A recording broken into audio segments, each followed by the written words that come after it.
Or so I think. I think I'm saying that. And he says, well, I have to pass the straw back to the embryologist. The embryologist is going to confirm there is no longer an embryo in the straw. I'm still excited to be pregnant until proven otherwise. So yeah, that was transfer day.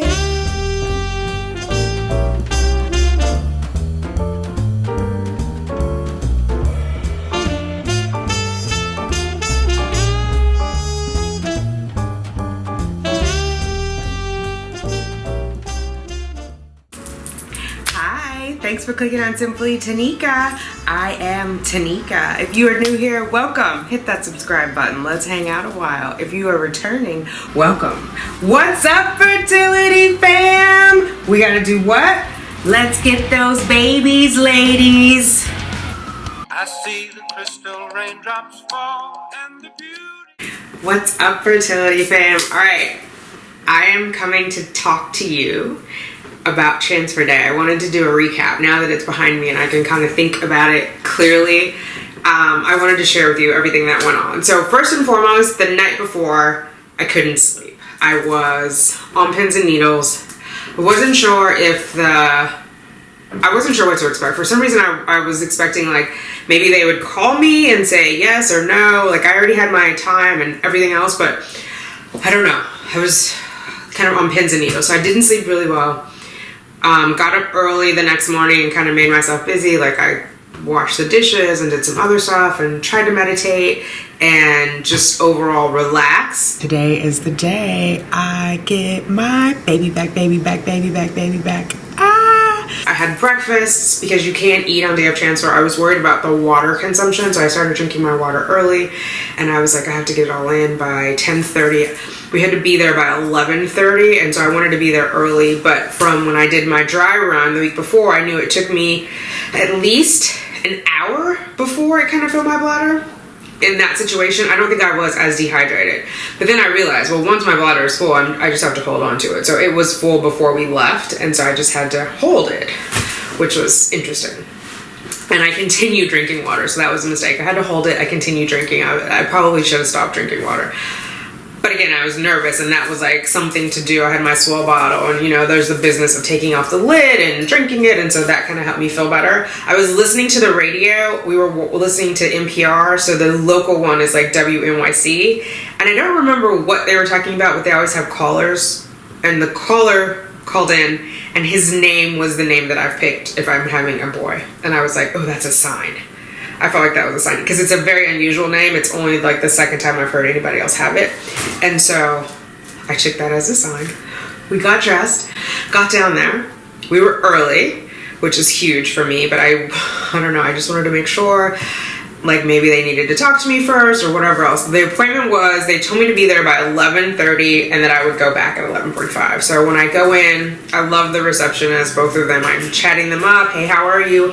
How's Thanksgiving? They're asking me how Thanksgiving was, and I was like, I've been here every day since you guys left. Like I was here Wednesday, which is the last time I saw them. I was there Thursday, Thanksgiving, for blood work, because that's when I had to go in for my HCG, like to confirm that I took enough HCG. And then Friday was the retrieval. So I gave her, you know, my name, and she pulls it up and she's like, oh my God, today's your retrieval. I was like, yes. And she was like, it came so fast. I was like, who are you telling? So she was like, how's your bladder? And I was like super full. She was like, okay, just go ahead and have a seat and I'll let them know that you're here and you're ready. So we went and sat down, and I don't know, it was just awkward. Like I had my bag, I didn't know if I wanted to put it on the side of me or whatever, and Blue's like reading and I'm just like, my mind is so occupied with what's going on. So I finally get situated, settled, less fidgety. I'm on Instagram, like I take a picture of our feet together, I post that, and you know, just busy. I should have just like tried to calm myself, but I was, every time I try to take a deep breath and go, it was like I couldn't even get a deep breath in. And that had been going on all morning, because before we left, Blue was like, just breathe, it's gonna be okay. So we're sitting, 11:30 comes, nobody comes to get me. 11:45 comes, nobody comes to get me. 11:50. Nobody. 11:55, I'm starting to get worried. I'm thinking maybe the embryo arrested and stopped growing, and they're waiting for the doctor to be able to come and talk to me. So then one of the receptionists comes around and says, "Don't worry." And I was like, did she read my mind? She was like, "They're going to come and get you. I told them, like, your bladder is about to burst." And I was like, I laughed, like, "Oh my God, thank God." I said, "Thank you so much." And she was like, "Just come with me. I'll walk you back to, like, the operating area." And I was like, "Thank you so much," because I was starting to get worried, like something happened. And she was like, "Oh, no, the other one, the procedure before you went in ran long, and the one operating room is where they do the transfers or whatever." So I was like, okay. So we go back, they walk us in there. The nurse, now I can't remember her name, Advina, the one who was on the phone when I talked to the Wednesday before when I was for Retrieval. Varda? Okay, I don't think we've ever spoken. I'm well. How are you? I'm fine, thank you. So I see her. She's talking. I recognize her name. I was like, "Oh, I talked to you before my Retrieval. I was the one who asked if I could take the blanket," and she laughed. She was like, "Yeah." So we both go into this little room. It's now it's not the room so I've been in the very first room the first 2 times when I had my polyp removed, and then when I had my egg retrieval, we were in the very first room. Now I think we were in the second or third. But we're both going in at the same time to change. And they gave him what they call the bunny suit. And so it's just like, it looks like a bunny suit. It just is a zip up and then a hat and like little booties. And I get a robe. She says, "Take off everything except, you can leave your bra on and then put the robe on." So I'm like, okay, not a problem. Of course I leave on my rainbow socks. So that's what I like about knee highs too. If you're going in for your transfer, get knee highs. I know I see a lot of people when you go on Amazon, they have just the booties, but then you're gonna put the hospital socks on top of it and you won't be able to see it. So I had my rainbow socks on. They were like up to here, and then I put on the little hospital socks down there so you could still see my rainbow socks. All right, finally back in the room. It was the longest wait, and then there's water running somewhere, which is making me want to go to the restroom even more. Blue's in a bunny suit, which is pretty funny. I also had my meditation beads here, so I wrap those around my hand as we go in. So there's paperwork to fill out. Okay, no. Signing the consent forms for the transfer. It's the 26th. I fill out all the paperwork. They come in. I ask if we can film. She checks. I say no. Fine. So then we get ready to go back. I take the hat from the outfit that I brought in, this little guy, and I put it in my robe pocket. And then I have this on my hand. And so I get to walk in. He walks in with me. And we go into the operating room. Excuse me. And we go into the operating room. I sit on the bed. You get in position. The ultrasonographer is asking me, like, have I gone to the bathroom? Do I need to go? I'm like, I'm fine. No. She's like, because you can go and, like, go for 3 seconds. And I was like, no, because if I go, like, I don't think it's going to stop. Like, I just need to go now. Like, I need to get this over with now, not go to the bathroom. And so she was like, okay. And then she starts, like, pressing on my belly with she gels it up. So they're doing a trans-abdominal, which makes sense. I don't know why I thought it was going to be transvaginal, but that's where he's putting the baby in. So now all the water makes sense, because she shows me where the bladder is and she shows me like where the uterus is underneath, and she's like, "You see that?" And I'm like, okay, good. And so doctor comes in, he brings in, he comes in. Oh, they give you like a little wristband. It has my name on it. That's gonna go with baby. That's meant to go to the embryologist. I remembered it this time. I forgot it at egg retrieval, and they had to go out of the room and grab it back in the room where I got dressed and then come back in. So I remembered it this time. Give that to the doctor. The embryologist comes in. It's a different embryologist, so it's not Amy. And I can't remember this woman's name, but she had an accent, like Swedish. Anyway, she had an accent. I asked her if I could have a picture of the embryo. She said, sure. Kind of like in a coy way. And then they told me they were going to give me a picture of it going in. So I was like, fine. And they give just this bag. It was empty. So they gave that to Blue and said they would be giving things that would go in here afterwards, and it's a biohazard bag. So there we are, and then we get started. They turn off the lights. He is fiddling around. The doctor is fiddling around. Dr. Lobo, which Blue points out means wolf. I don't know why I needed to know that, but I was like, But anyway, Dr. Lobo, it helps me remember, goes in, he puts the speculum in, he's trying to like locate my cervix. I tell him like my cervix likes to hide. He's like, huh? And I'm like, it likes to hide. He was like, oh, that's what it's doing. You gotta make light. I just met this man and he's like in my hoo-ha. So, and I'm on the surgical table, like you go and you kind of, your legs are strapped in, and then there's a hydraulic lift and they, it raises it up. So I'm like this part of me is at eye level for him. So I can't see him because he's down here.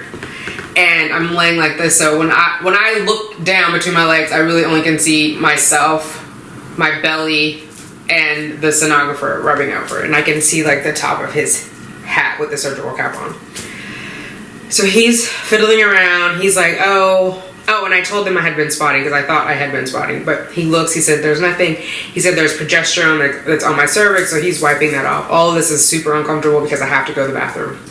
Finally gets all that done, gets the speculum in, opens up the cervix, puts a catheter in, shows me on the screen where the catheter is, and then explains that they are going to get a straw from the embryologist. The straw has my baby in it. They're going to push that straw through the catheter and then release the embryo into my uterus. And he shows me, like, you see that area? And I'm super excited, but I'm also in a hurry because I want to go to the restroom. And because I just want it to be done. Like, I feel like, I'm glad you're explaining all this and it's very kind, but can you just get my baby back inside of me? I want my baby back, baby back, baby back. And so he shows me, it's beautiful and fascinating, and I am appropriately enamored. And I'm like, oh my God. So then they come back in, they ask for this little tag, they have me look at it again, confirm my birth date, and it's my name and that it's me. And then they hand it off to the embryologist. She is there. She walks back into the room, I guess goes and looks for my embryo, puts it in the straw, hands it through a window. It's like a little takeout window. Passes it through, the nurse grabs it, they go. The nurse hands it to Dr. Lobo. Dr. Lobo pushes it in, says, okay, look on the screen. Do you see that little light spot, that little spot of light? That's your baby. I'm going to release it now. And I'm like, okay, cool. And so I'm going to see if I can kind of show you guys without losing focus here. So this is the catheter here and the straw. And that little light spot on the end is the embryo. It ends up all the way over. Actually, that might be it. It ends up here in that darker spot. This is the full bladder that I've been holding. Ends up here. They push it out, and you can see it remain there as that straw comes out. Or so I think. I think I'm seeing that. And he says, well, I have to pass the straw back to the embryologist. The embryologist is going to confirm there is no longer an embryo in the straw. So that's why I'm saying I think I see it. It looks like it is, but obviously nobody in the room is clear because we're sending it back to the embryologist just to confirm. Embryologist, so we're waiting, and while this is there, I'm still up in the air with my legs akimbo. The doctor's still down there. The ultrasonographer is still pressing on my bladder so that we get that picture up on the screen. He said it'll just be a few minutes, the doctor, Dr. Lobo. As soon as she clears it, then I'll take out the catheter, the speculum, and I'll pull you down. I'm like, okay, great. Again, seems like it's taking forever. But finally she says it's clear. And I just yell out, thank you. And doctor starts to pull stuff out. They lower me down. They tell me to lay there for a few minutes, like 5 to 10 minutes. Now at this point you would think I would just bolt up because, as I said, I really had to go to the bathroom. Not anymore. I'm like, I can hold this bladder for an hour if I need to. If you tell me that's going to help that baby stick, I'm there. So I'm no longer in a rush. I have my beads. I lay back. I close my eyes. Blue's making random small talk, jokes, whatever. Finally, it kind of settles down. Everybody leaves. I feel like they lowered the lights in the room. They brought them up to leave, and then I feel like they lowered them. They were definitely lowered while they were looking inside of my uterus. And then we just wait for a few minutes. I did bring a playlist. I didn't play it in the room, although I didn't ask. At that point, I was kind of caught up in everything that's going on, but I'll tell you what my playlist was. My transfer day playlist, so it's very short. It's 5 songs. First one is 1,000 Years by Jasmine Thompson. I'll play a little bit. One step closer, waiting for you, darling, don't be afraid. I have loved you for 1,000 years. Okay, so that was song number 1. And while they were putting the embryo in me, I don't know if I said this, I had this on my chest. So I'm in the robe, I have my bra on, I open up the robe and just lay this on my chest while all this is happening. So that's 1,000 years. And the second song I had on my list is I Won't Give Up by Jason Mraz. I see that you've come so far to be right where you are. Well, I won't give up on us, even if the skies get rough. Okay, so that was like the second one. The third one, Nina Simone, I Put a Spell on You. I put a spell on you.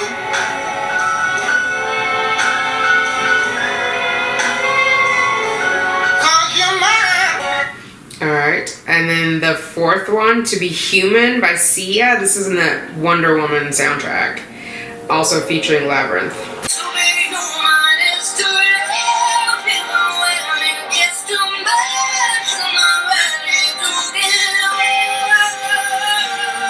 I'm not ready to give up.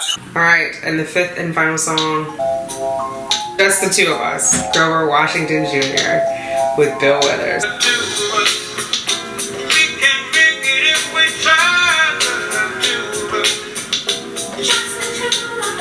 That's it. Me and Applejack, just the two of us. That was my transfer day playlist, and I listened to it on the train and a little bit while we were there. Highly recommend you get a playlist. Yeah, and then that was it. A few minutes later, before they left, they gave us all this. So they gave me the band, the picture of Applejack going back inside mommy, and then the dish where Applejack was, and put it all in this biohazard bag. Yeah. 12:31 is when this picture was taken. So Applejack went back inside of me 12:31:47 p.m., which is an hour after I had been there. My poor bladder. Alright, we're all done. I'm getting dressed. I'll show you guys more when we get out of here, but I have like a little, you can't see it in there. There's an ultrasound of the baby going back inside me, which was cool. And the little dish, the petri dish that it was in. So I'm gonna get dressed. We're gonna get out of here so we don't hold up the room, but I will update you shortly. But yeah, it was a day. It was emotional. And then after that, we went to a diner and I had fried chicken and waffles. And then we came back and I rested. It was raining, and so again, with the penetrating the earth, a good fertility sign. And then yeah, I came back and I rested. I updated you all on Instagram as far as what was going on, and just was really excited to be pregnant until proven otherwise. And I'm still excited to be pregnant until proven otherwise. So yeah, that was transfer day. Let me know if you have any questions. I think too, I just want to, this is the thing they gave me, like my discharge papers. Post-embryo transfer discharge instructions. So rest for that day, take it easy over the next few days, return to work tomorrow, avoid activities that may raise your body temperature, including excessive exercise and heavy lifting. So I could exercise, they just said not excessive, and then flying on planes is strongly discouraged on the day of transfer. Luckily I had no plane travels. No bathing, showering is fine. They recommend you avoid swimming pools, bathtubs, hot tubs, and saunas. Hot like a sauna. Sexual relations, refrain from intercourse from now until the first blood pregnancy test. Medications, the Medrol, I said continue taking that. If you're having assisted hatching and today is day 3 transfer, take your last Medrol 16 millimeter pill today. Progesterone, 200 vaginal capsules, 1 vaginally 3 times a day. Do not stop progesterone until instructed to do so. Refills are available at your pharmacy.